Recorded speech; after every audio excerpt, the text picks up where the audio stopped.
భరద్వాజ్ గారు, నందమూరి తారక రామారావు అంటే కథానాయకుడిగా అసలు ఆయన నవరస నట సార్వభౌముడిగా అందరికీ పరిచయమే. ఆయన సినిమా రంగంలో ఉన్నప్పుడు ఆయన చేదురు వాదురుగా తమ్ముడు నందమూరి త్రివిక్రమరావు గారు ఉన్నారు. కానీ రాజకీయాలకు వచ్చేసరికలా ఆయన లేరు. ఏదో అప్పుడు నాదెండ్ల భాస్కర్రావు ఇష్యూ అప్పుడు ఆ స్టేజ్ మీద ట్యాబ్లెట్ అందించేది ఆ పాత వీడియో ఒకటి ఉంటుంది, అది మినహాయిస్తే ఇంకెక్కడా అసలు ఈ రాజకీయ ప్రయాణంలో ఆయన తోడలేరు. ఎందుకు విభేదించారా? వాళ్ళిద్దరి మధ్య అనుబంధం అక్కడితో ఆగిపోయిందా ఏంటి అసలు అది? అంటే దానికంటే ముందు నుంచే కనిపించడు ఆయన. అంటే దాదాపుగా రామారావు గారు 200వ సినిమా కోడలు దిద్దిన కాపురం, కోడలు దిద్దిన కాపురము తర్వాత నుంచి అంటే అంతకుముందు నేషనల్ ఆర్ట్ థియేటర్స్ అనే పేరుతో ఆయన సినిమాలు తీసేవాడు.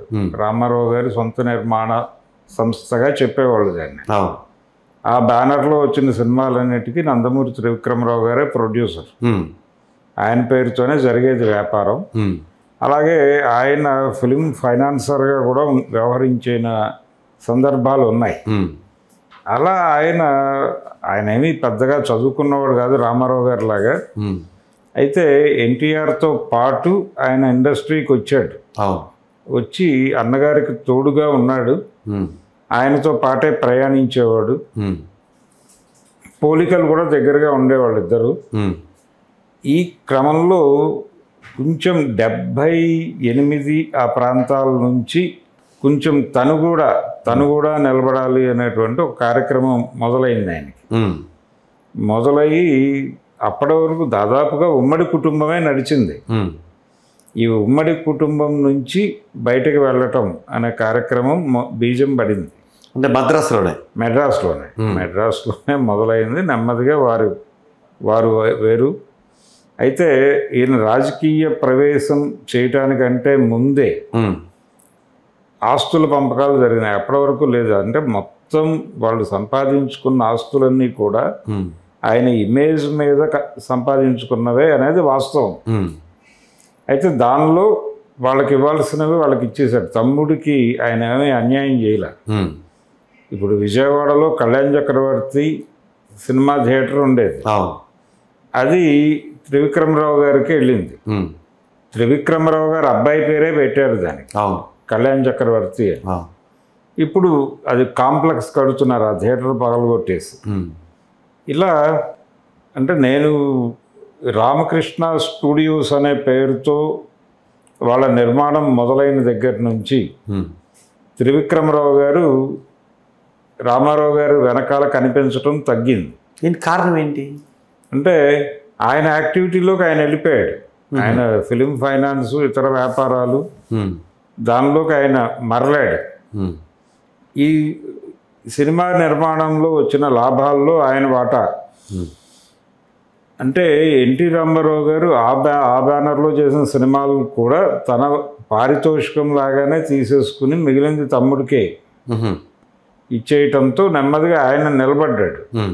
నిలబడి ఎస్టాబ్లిష్ అయ్యి తన వ్యాపారాల్లో తను ఎదిగాడు. అయితే కలిసి అక్వైర్ చేసినటువంటి ప్రాపర్టీస్లో కూడా ఆయనకు షేర్ ఇచ్చాడు. ఇది వాళ్ళ మధ్య అంటే నెమ్మదిగా హరికృష్ణ వెళ్ళు ఎమర్జ్ అవటం మొదలైంది. ఇప్పుడు డ్రైవర్ రాముడు సినిమాకి ప్రొడక్షన్ కంట్రోలర్ అనే పేరుతో హరికృష్ణ టైటిల్ కనిపిస్తుంది. అలాగే దానవీర సూరకర్ణకు కూడా అలాంటి టైటిలే కనిపిస్తుంది. నెమ్మదిగా పిల్లలకి పనులు అలవాటు చేయటం, మోహన్ కృష్ణ గారిని కెమెరా మ్యాన్గా పెట్టుకోవటం, ఈ పనిలోకి వచ్చేసాడు. వచ్చేసిన తర్వాత త్రివిక్రమరావు గారు తన పిల్లల్ని కూడా ఇండస్ట్రీలోకి పట్టుకొచ్చే ప్రయత్నం చేశాడు. హీరో కూడా చేశారు, ఇద్దరూ చేశారు.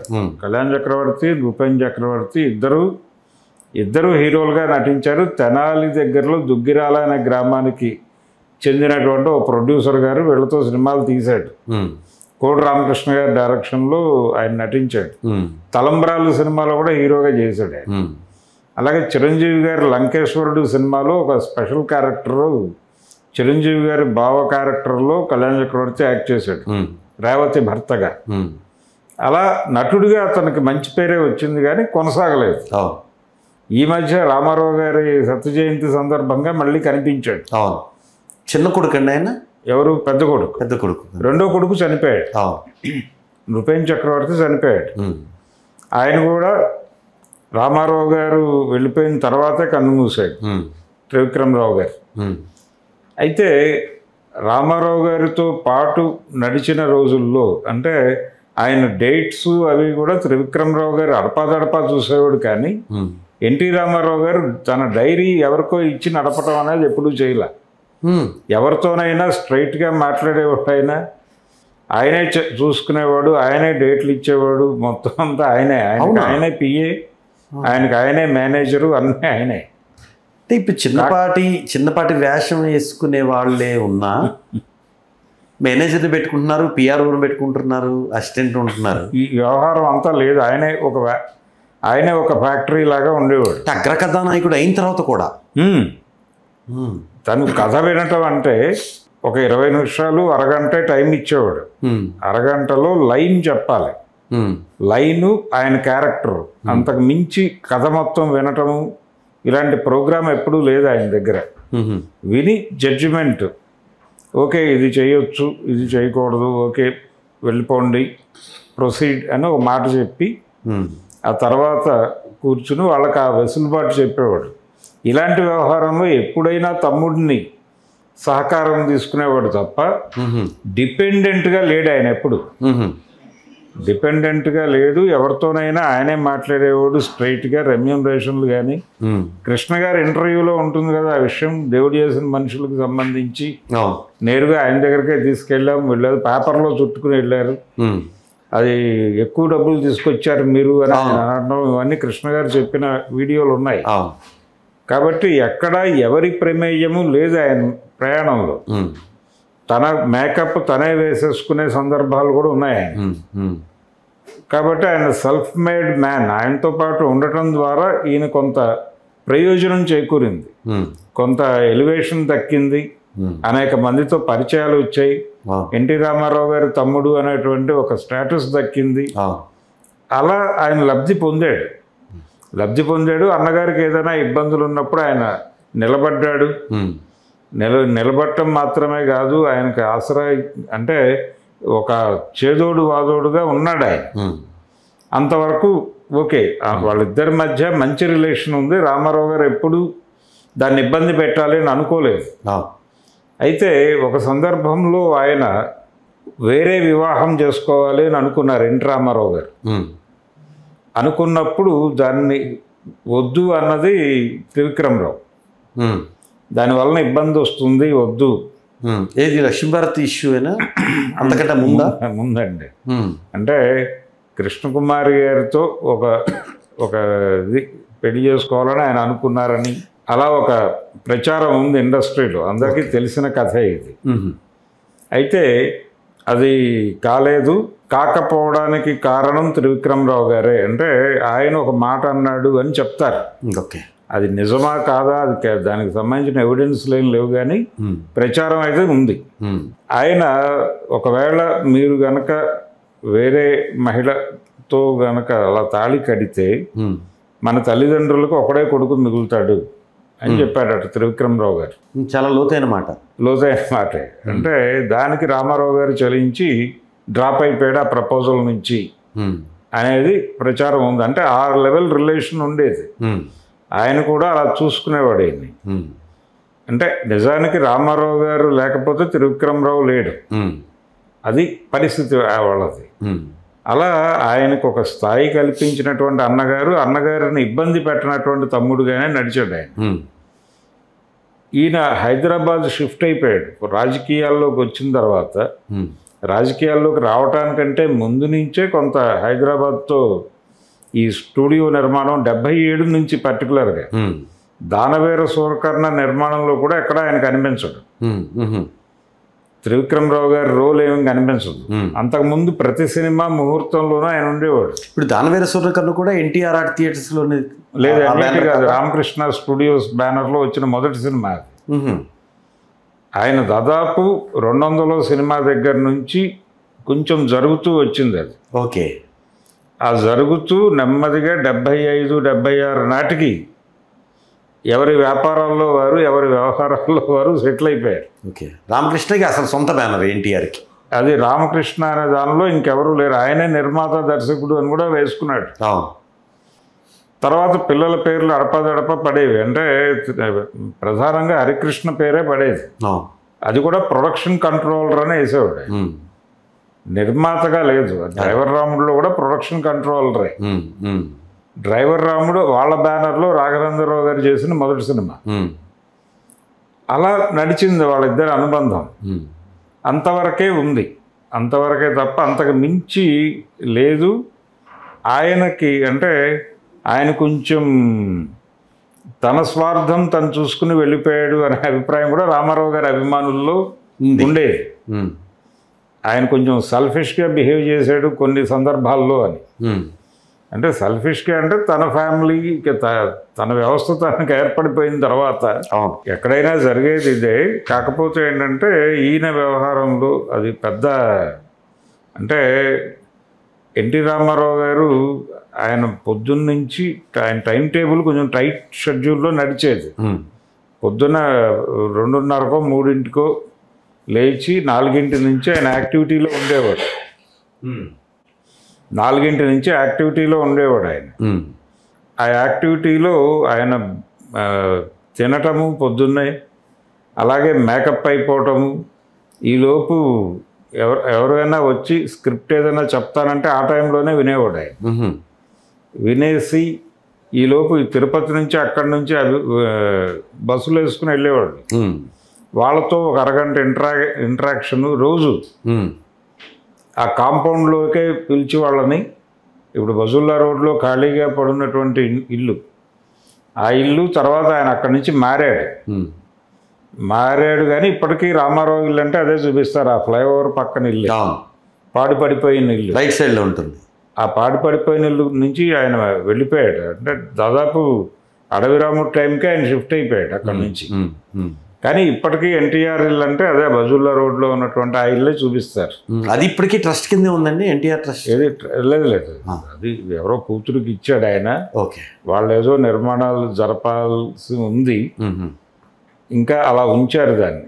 అయితే పాడుపడిపోతుంది, అందులో ఎవరెవరో ఎంటర్ అయిపోతున్నారు ఆ గ్రౌండ్లోకి. అక్కడ అసాంఘిక కార్యక్రమాలు కూడా జరిగిపోతున్నాయని ఆ మధ్య వార్తలు వచ్చినాయి కదా బయటికి, వీడియోలు అవి. అంటే గౌరదూకి వెళ్ళిపోయి ఎవరో ఏదో చేస్తున్నారు లోపల అని. ఆ తర్వాత ఇప్పుడు దానికి ఒక కేర్ టేకరు, అది ఏదో ఫ్యామిలీని పెట్టారు అక్కడ. పెట్టారు కానీ ఖాళీగానే ఉంది, ఇప్పటికీ పాడుపడిపోయి అలాగే ఉంటుంది ఆ ఫ్లైఓవర్ పక్కన. అది కాకుండా ఆయన 77 నాటికే ఇంకొక ఇంటికి షిఫ్ట్ అయ్యి ఉన్నాడు. అది ఇప్పుడు వేరే ఏదో కంపెనీకి అద్దెకి ఇచ్చారు. తర్వాత ఈ సరే రాజకీయాలు రావటం, ఈయన రాజకీయాలు రావటం ఆయనకి ఇంట్రెస్ట్ లేదు, ఆయనకి ఇష్టం లేదు. అంటే సినిమాల్లో మంచి పొజిషన్లో ఉండగా ఎందుకు రాజకీయాల్లోకి వెళ్ళాలి అనేది ఆయన అభిప్రాయం. ఈయనకి అప్పటికే అయిపోయింది, మనం అన్నీ చేసేసాము, ఇక్కడ కొత్తగా చేసేదేమీ లేదు. రెండోది దాదాపుగా 80 నుంచి ఆయనలో ఆ డీవియేషన్ కనిపిస్తుంది. 1980లో ఆయన తన ప్రొడ్యూసర్లు డైరెక్టర్లతో కూడా ప్రేక్షకులు గతంలో అలా లేరు కాబట్టి మనం సినిమాకి సంబంధించి పెరిగిన ప్రేక్షకుల స్థాయిని అందుకోవాలి, కొంచెం మనం అంటే రొటీన్ కథలతో కొన్ని సినిమాలు చేశాడు ఆయన.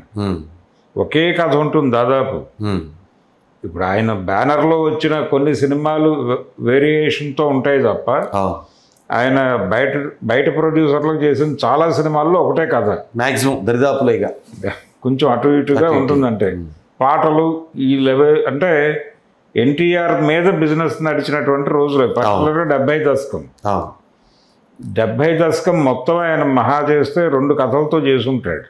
ఆయన సొంత నిర్మాణంలో వచ్చిన సినిమాలు పక్కన పెడితే ఇది మరీ మొనాటనస్గా అయిపోయింది.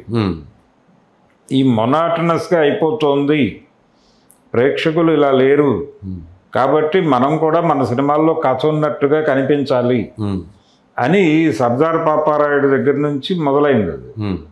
సర్దార్ పాపారాయుడు తర్వాత కొండవీటి సింహం, జస్టిస్ చౌదరి, తర్వాత దాసరి గారు చేసినటువంటి విశ్వరూపం, బొబ్బిలి పులి, ఈ సినిమాలన్నీ కూడా డిఫరెంట్ స్క్రిప్ట్స్తో వచ్చిన సినిమాలే. ఎందుకు ఆ స్క్రిప్ట్లు చేశాడు ఆ టైంలో అంటే అప్పటికి ఆయనకు అర్థమైపోయింది మనం వెళ్ళిపోవడం. అర్థమైంది.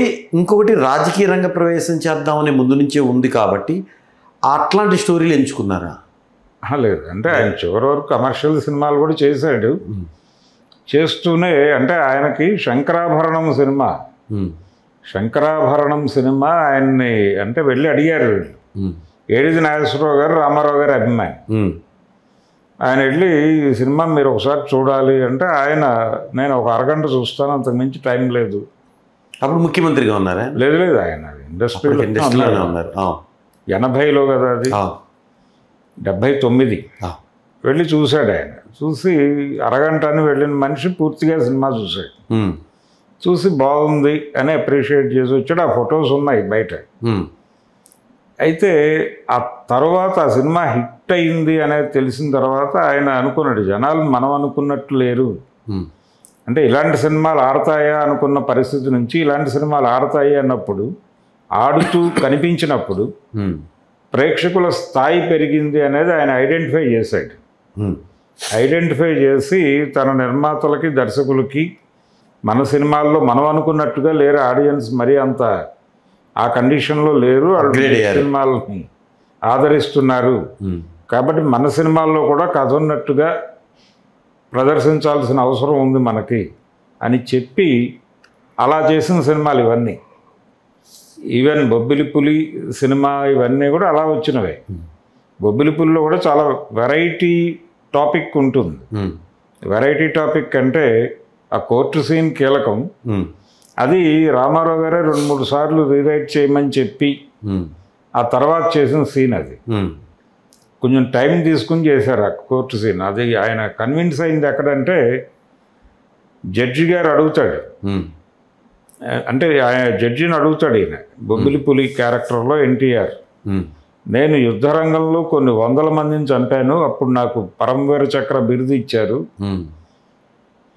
ఇక్కడ మన దేశానికి ఇబ్బంది పెడుతున్నారు అని చెప్పి 4 చంపితే తీసుకొచ్చి కోర్టులో నిలబెట్టి ఈ కచేరీ ఏమిటి, నాకు ఉరిశిక్ష వేయటం ఏంటి, ఏం జరుగుతుంది అంటాడు.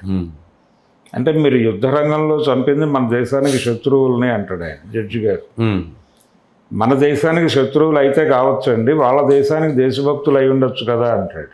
అది కీలకమైన డైలాగ్. మన దేశానికి శత్రువులే ఓకే, కానీ వాళ్ళ దేశానికి దేశభక్తులు అయి ఉంటారు కదా వాళ్ళు అంటే కాదనలేని పరిస్థితి జడ్జిది. కావచ్చు అంటాడు. కావచ్చు అంటే అదే వాస్తవం. నీకు శత్రువు అయితే నీకు కావచ్చు, వాళ్ళ ఇంటికి శత్రువు కాదు ఆయన. కాబట్టి ఏదో ఒక దేశానికి దేశభక్తుడైన వాడిని చంపాను, అది ద్రోహం. మన దేశానికి మన వాళ్ళే ద్రోహం చేస్తున్నారు అని వీళ్ళని చంపారు.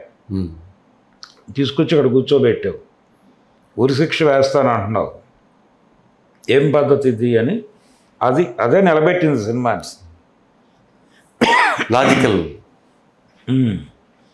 అంటే ఇలాంటి ఒక సెన్సిబుల్ పాయింట్తో సినిమా చేయాలి అనే ఒక కార్యక్రమం మొదలైంది అప్పుడు. అలా వచ్చిన సినిమాలు ఇవన్నీ. కొండవీటి సింహం, అక్కడి నుంచి 80 నుంచి ఆయన ప్రయాణం నెమ్మదిగా ఆపేసే మూడ్లోకి వచ్చేసాడు ఆయన. ఆపేయటం 82కి క్లోజ్. 82 నా దేశం సినిమా చేశాడు, అయిపోయింది. ఎన్నికలకు వచ్చేసాడు, గెలిచాడు, సీఎం అయిపోయాడు. ఇంకా తమ్ముడి ప్రస్థానం ఆయన జీవితంలో, ఆయన మెడ్రాస్లో ఉండిపోయాడు, ఈయన హైదరాబాద్ వచ్చేసాడు. మెడ్రాస్లో ఆయన మద్రాసే, హైదరాబాద్ రాలేదు. ఆయన మెడ్రాస్లోనే ఉన్నాడు, ఇండస్ట్రీ కూడా మెడ్రాస్లోనే ఉంది. అవును. ఆయన ఫైనాన్సు ఈ వ్యవహారాల్లో ఉండేవాడు అక్కడ. ఆయన వ్యాపారం, అలాగే పిల్లల్ని హీరోలుగా పరిచయం చేయటం, ఆ పనుల్లో ఉండిపోయాడు. ఉండిపోయాడు, రాజకీయాల్లోకి రాలేదు. ఆయన ఏదో పదవి కోరుకోవాలి ఇది కూడా అనుకోలేదు, అలా ఉండిపోయాడు. అయితే వాళ్ళిద్దరి మధ్య ఒక ఫైనాన్షియల్ ప్రాబ్లం ఉంది. ఆడు కొంచెం అంటే ఈయనకి తెలియకుండా ఏవో వ్యాపారాలు చేశాడని ఈయన డబ్బులు కూడా లాస్ అయినాయని ఒక ప్రచారం ఉంది. తర్వాత ఆయన కొంత స్వార్థం చూసుకోవడం వలన ఈయన నష్టపోయాడని కూడా ఒక కథనాలు ఉన్నాయి. ఏదేమైనా కానీ అందులో వాస్తవాలు ఉండుండొచ్చు. కానీ వాళ్ళిద్దరు బ్రేక్ అయితే వచ్చింది. బ్రేక్ అంటే బయటకి ఏమీ వాళ్ళు ఇంటర్నల్గా నెగిటివ్గా లేరు, కానీ ఎవరి పద్ధతుల్లో వాళ్ళు ఉండిపోయారు. కానీ అప్పటి వరకు రామారావు గారి ప్రయాణం మొత్తం అంటే ఆయన మెడ్రాస్ వెళ్ళినప్పుడు ఒక రూమ్లో ఉండేవాడు. తాతినేని ప్రకాశ్రావు గారు, ఎన్టీ రామారావు గారు, టీవీ రాజు గారు కలిసి ఉండేవారు. ఆ గదిలోనే కొంతకాలం రంగారావు గారు కూడా ఉన్నాడు, ఎస్వి రంగారావు గారు కూడా వాళ్ళతో. ఎస్వి రంగారావు, ఎన్టీ రామారావు వాళ్ళిద్దరూ రూమ్మేట్సే, సమకాలీకులే. అయితే ఒకే టైంలో వచ్చారు. ఒకే షావుకారు నుంచే కదా ఇద్దరికి మొదలైంది ప్రయాణం. పాతాళ భైరవి నుంచి ఇద్దరికి ఎలివేషన్ వచ్చింది. విజయాలోనే మొదలయ్యారు ఇద్దరు. ఎస్విఆర్, ఎన్టీఆర్ ఇద్దరు విజయాలో ప్రారంభమైన వాళ్ళే. అయితే పల్లెటూరు పిల్ల సినిమాలో కూడా ఆయనకు ఒక ప్రధాన పాత్ర ఇచ్చారు, కానీ ఆయన ఇన్ టైంలో రాకపోవడం వల్ల అది కోల్పోయాడు రంగారావు గారు. రామారావు గారు హీరోగా చేశాడు దానిలో. నాగేశ్వరరావు గారిది ఒక స్పెషల్ రోల్. అలా నడిచినటువంటి కెరియర్. పల్లెటూరు పిల్ల ఆడలేదా? సినిమా ఆ సినిమా యాక్చువల్గా నాగేశ్వరరావు గారు హీరో చెయ్యాలి, కానీ ఎన్టీఆర్ పర్సనాలిటీ ఇవన్నీ చూసిన తర్వాత ఆయన వైపు టర్న్ అయ్యి ఆయన హీరో అయ్యాడు. అంటే విలన్గా మొదలై హీరో అయ్యే క్యారెక్టర్. నాగేశ్వరరావు గారు ఒక స్పెషల్ క్యారెక్టర్లో సర్దుకుపోవాల్సిన పరిస్థితి ఏర్పడింది. అలా మొదలైనప్పుడు కూడా ఆయన వెనకాల ఉండి మొత్తం అన్ని వ్యవహారాలు ఈయనే చూసుకునేవాడు. అంటే వెళ్ళినప్పుడు ఎవరో ఒకడు వెనకాల ఉండి చూసుకోవాలి కదా అక్కడ వరకు. కానీ కీలకమైన వ్యవహారాలన్నీ, డెసిషన్ తీసుకోవాల్సినవి, డేట్స్, ఇలాంటి వ్యవహారాలన్నీ ఆయనే చూసుకున్నారు పర్సనల్గా, ఆయన స్వయంగా. అలా నడిచింది అన్నదమ్ముల అనుబంధం.